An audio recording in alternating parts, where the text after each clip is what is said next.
নতুন সরকারের পথ চলা আনুষ্ঠানিকভাবে সূচনা হয়েছে বাংলাদেশে।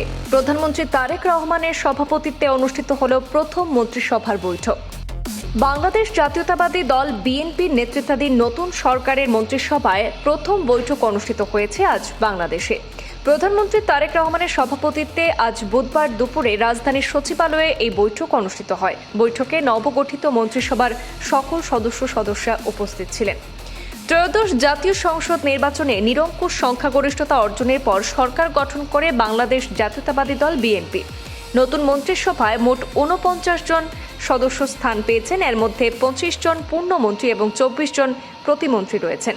পাশাপাশি প্রশাসন এবং নীতি নির্ধারণে বিশেষজ্ঞ অভিজ্ঞতা কাজে লাগাতে ৩ জন টেকনোক্রেট সদস্যকে অন্তর্ভুক্ত করা হয়েছে।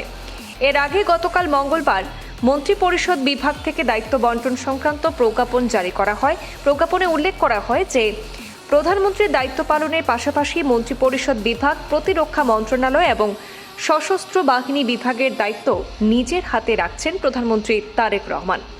নতুন সরকারের প্রথম এই বৈঠকে রাষ্ট্র পরিচালনার অগ্রাধিকার, প্রশাসনিক সমন্বয় এবং নির্বাচনী অঙ্গীকার বাস্তবায়নের কৌশল নিয়ে প্রাথমিক দিক নির্দেশনা দেওয়া হয়েছে বলে সংশ্লিষ্ট সূত্র জানিয়েছে। সরকারের কার্যক্রম দ্রুত এবং সমন্বিতভাবে এগিয়ে নিতে মন্ত্রিসভার সদস্যদের সক্রিয় ভূমিকার ওপর গুরুত্বারোপ করেছেন নবনিযুক্ত প্রধানমন্ত্রী তারেক রহমান।